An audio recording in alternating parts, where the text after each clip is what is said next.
Hello and welcome back to the Thought Leader Group podcast. I'm Sam Bylett. Today I'm joined by Joe Martinez, CEO at Cierto. Joe, welcome to the show. Thanks, Sam. Happy to be here. You have been called the responsible recruiter. That's not a typical title in the agricultural workforce industry. What does that mean to you, and why is that distinction important in today's market?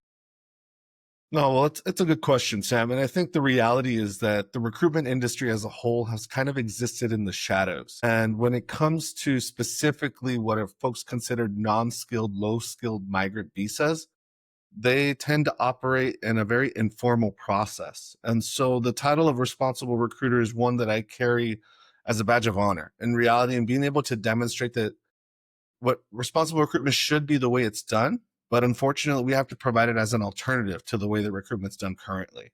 And so what that means is that we're actually providing a pathway for workers being able to migrate fully informed of what their contract is, where they're headed, and being able to fully integrate and build a relationship with the employers they're going to work with. And at the same time, what we're really doing here as a responsible recruiter is that any employer who's engaging with us is also recognizing that there is a value in the investment they're making in our services, and that we're here to not only provide some due diligence, but also protect their interests and show that they can be an employer who can focus on the task at hand instead of worrying about how is my labor arriving. Take us back to the beginning. You have a fascinating background. You started as a union organizer before you founded Cierto. And what drove that transition from fighting for workers' rights to actually recruiting workers?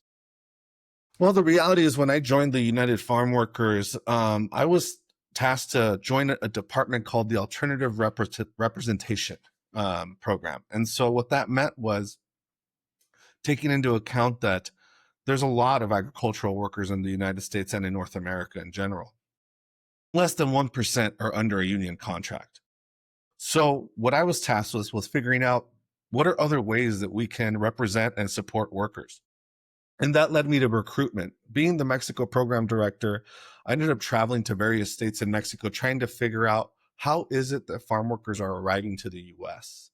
And that's what led me to explore all the informal processes that folks figure out to get here on an H-2A visa, H-2B visa.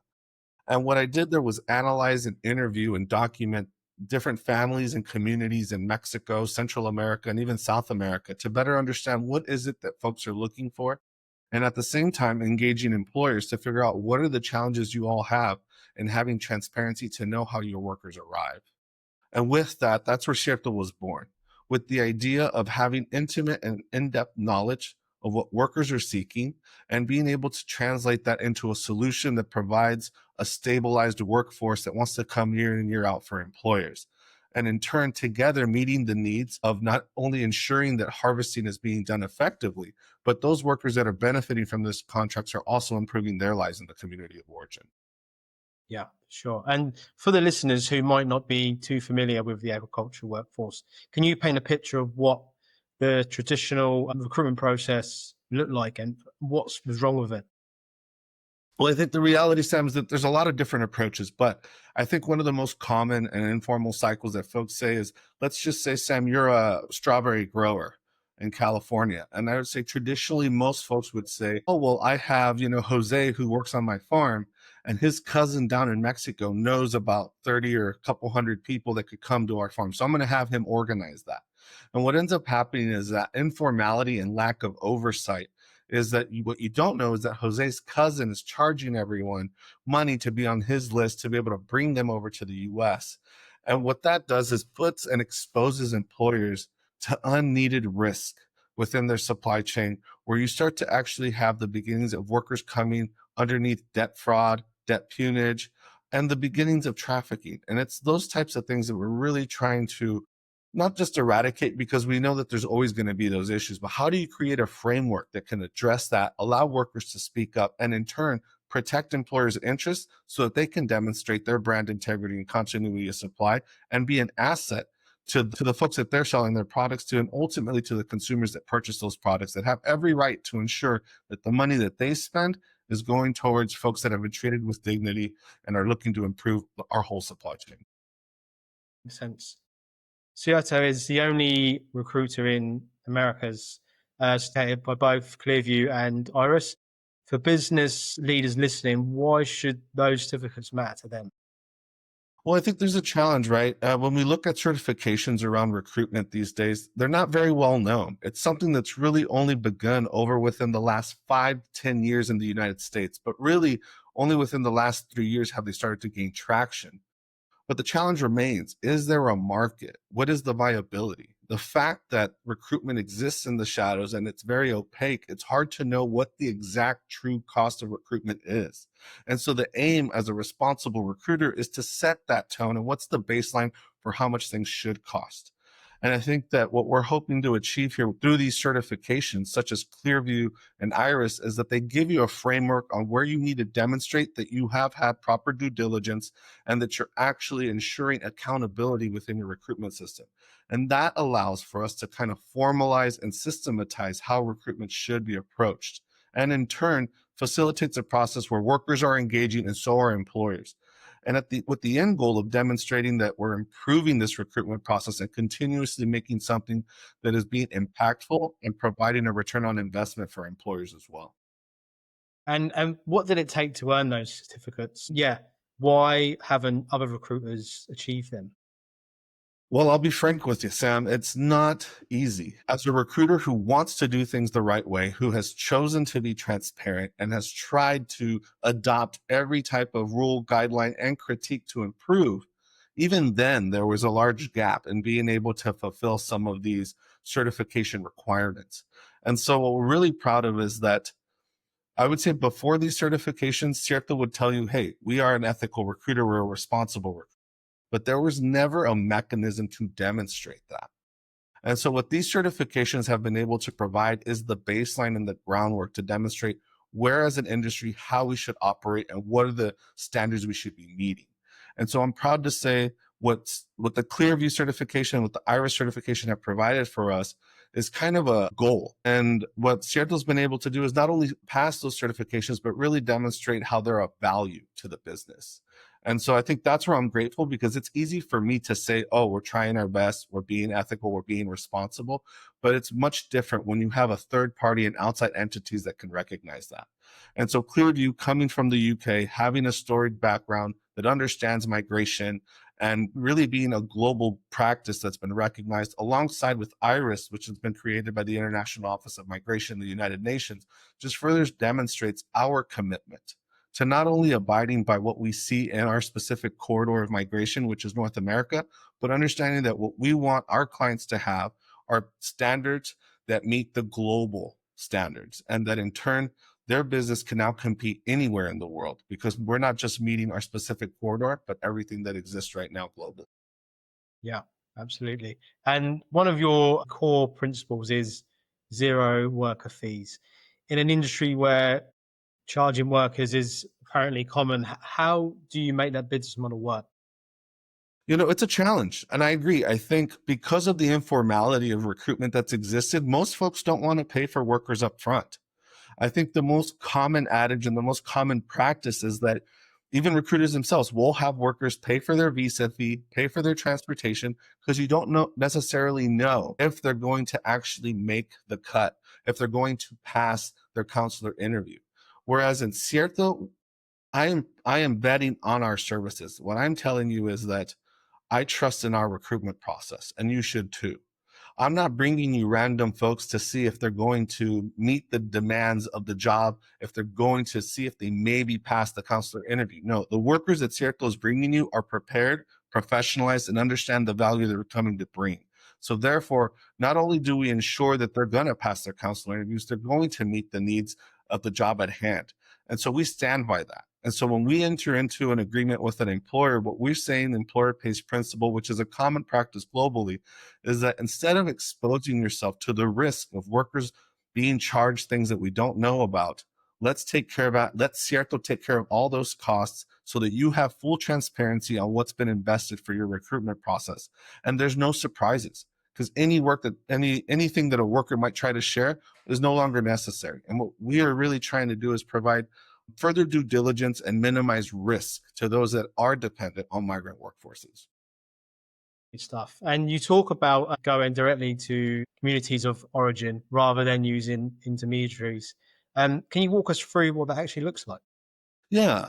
And so I would say just earlier, like I was sharing with you a little bit of the informal process that can exist, right? Sometimes it goes as far as like, let's say you're a farmer and you may hire an agency such as myself, but I, as an agency, may not have a presence in Mexico or in Guatemala. So I'm here in the United States. So I end up subcontracting that service.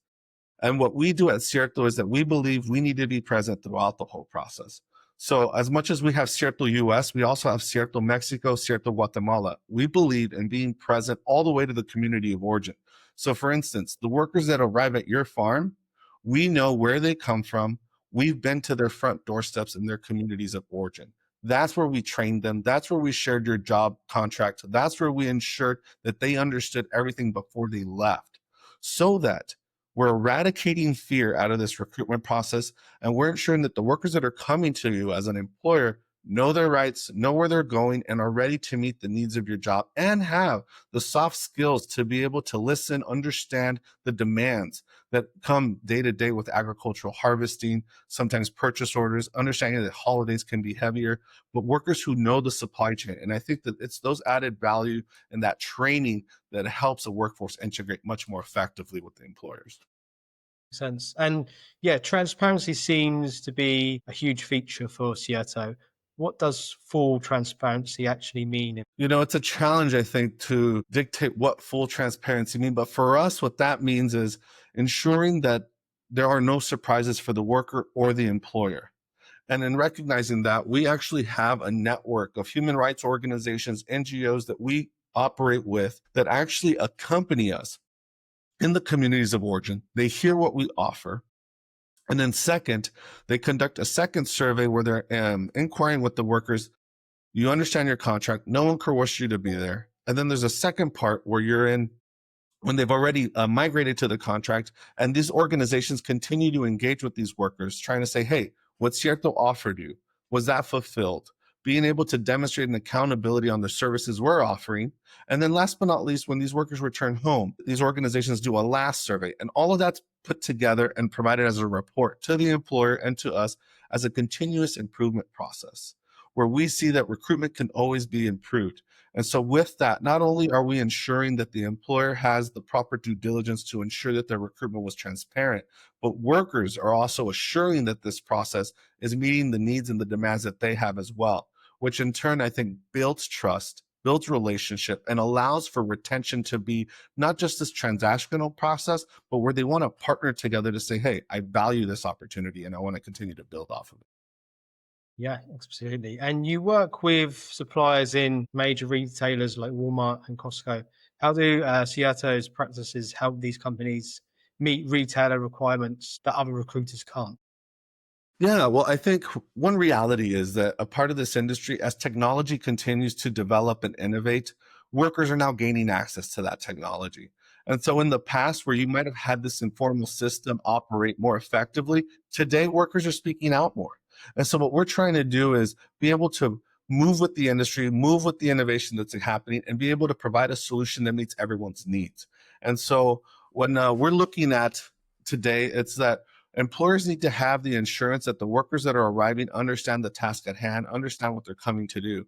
And that can only be done by being more effective, more intentional, and ensuring that everyone is informed. And so, in a large part of that, I think we want to be able to continuously be providing support, making sure that folks feel fully informed, because that's where we start to no longer just worry about avoiding debt fraud issues. No, but that's when we start to tap into, expertise, how folks can start to actually improve productivity, understand the nuance of the issue that's happening. It could be a technique issue. Or for instance, one example could be is that workers start to say, hey, I now understand why we want to put all of this fruit in the cooler before we take our break.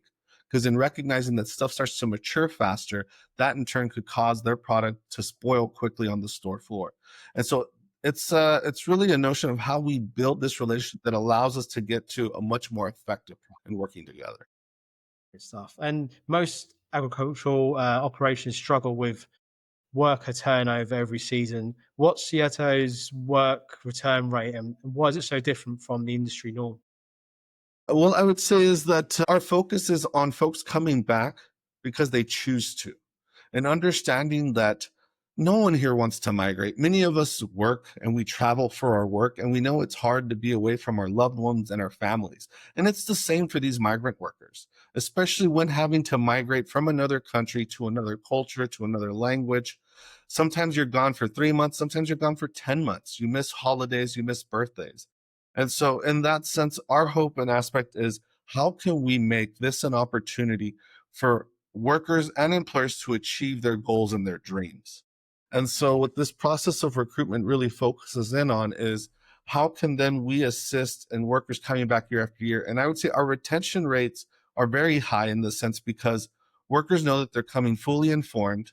They're not having to pay a single fee to get to the job at hand, and they're engaging with employers that have a vision for their labor force, folks that want to have a retention rate, folks that value the workforce that's coming in to harvest their goods, and at the same time are looking to partner together.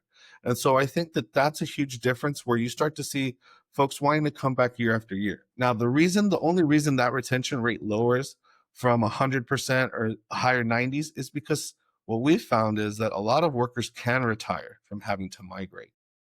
And it's usually about anywhere from 5 to 8 years, where, if done correctly, supported in their community of origin with other organizations to invest the money that they're earning, where we actually start to create real economic vitality for these communities and for these folks.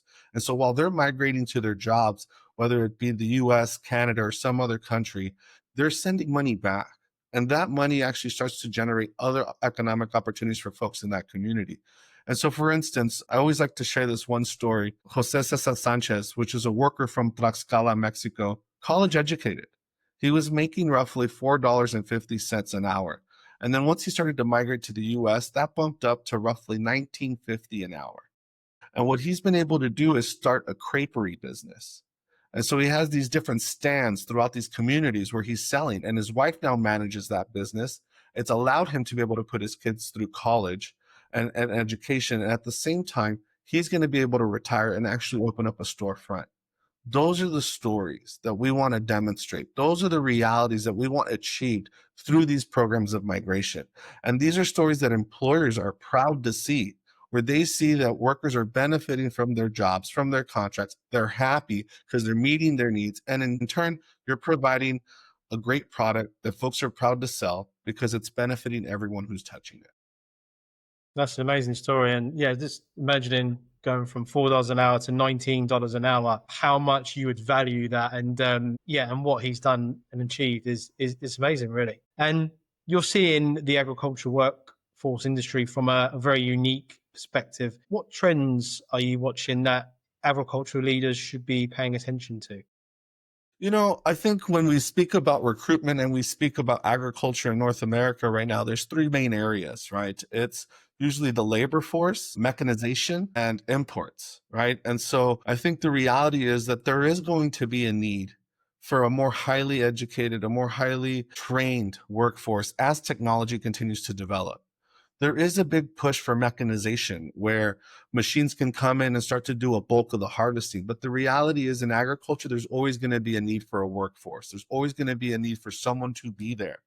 And so I think in general, we've always seen the agricultural workforce as a non-skilled labor force, easy turnover. You could bring anyone to do it. But the reality is, as technology continues to evolve, mechanization grows, demands and expectations on imports and exports grow.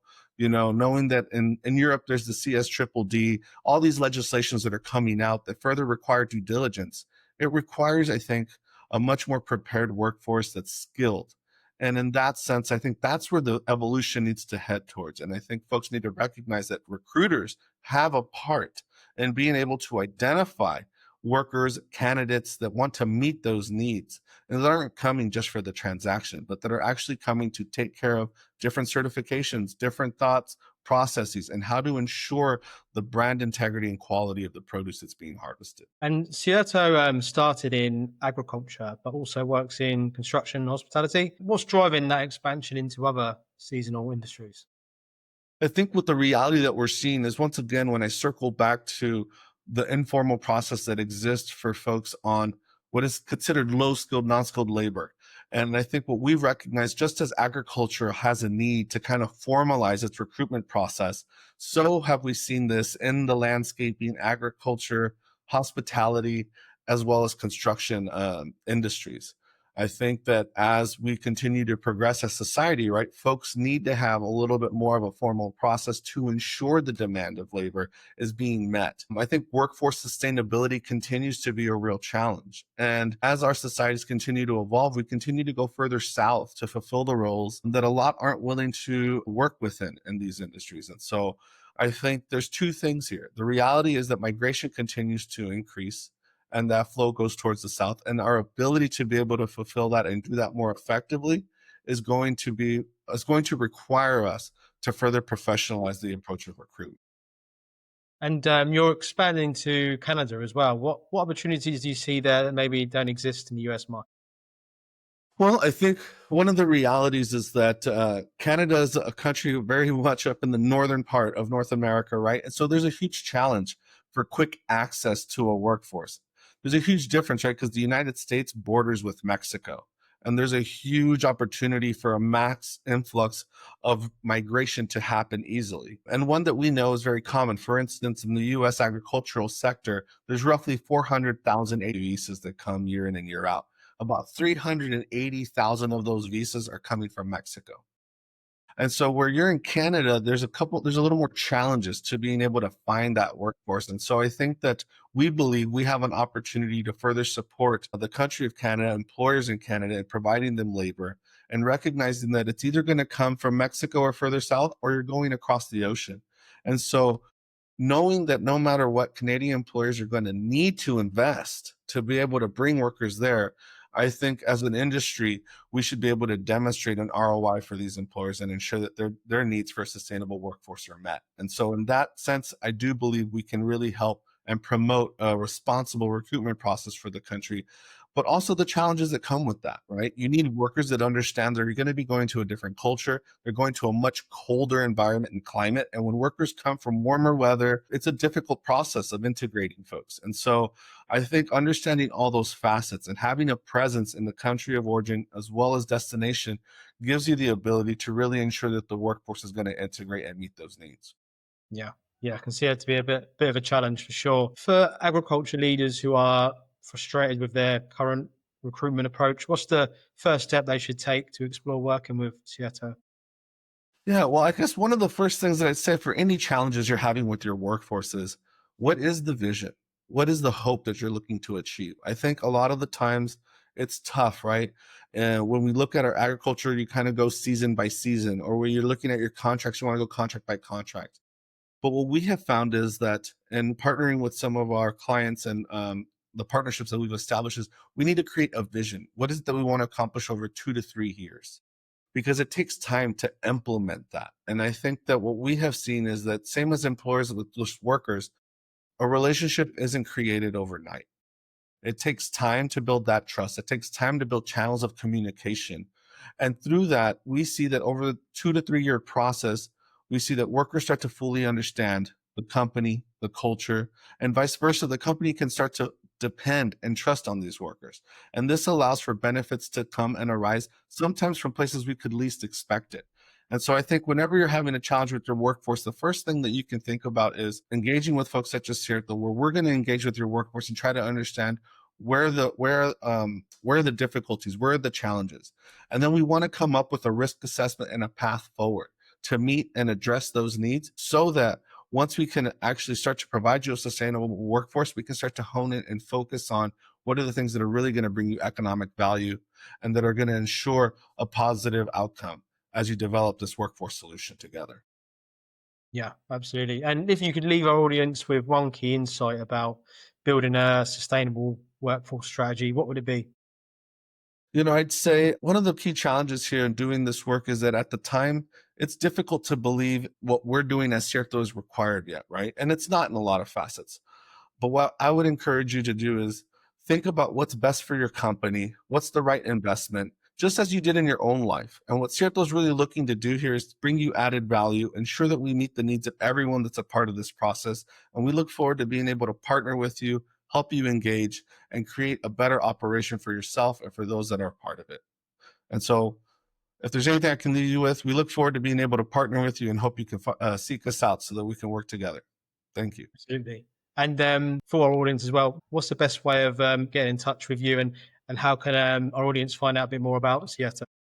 So there's definitely our website, which is ciertoglobal.org, which has information about our organization, our code of conduct, how we operate, the different visas that we are able to facilitate. And then at the same time, you can also find us on LinkedIn. You can find myself there where it has my email. But please feel free to reach out. Our website also has phone numbers as well as emails, and we'd be happy to address your needs and find a time to talk and brainstorm and envision a new future together. So, Joe, thanks so much. It's been a fascinating conversation, and yeah, hopefully we'll speak to you soon. Thanks, Sam. Thank you very much.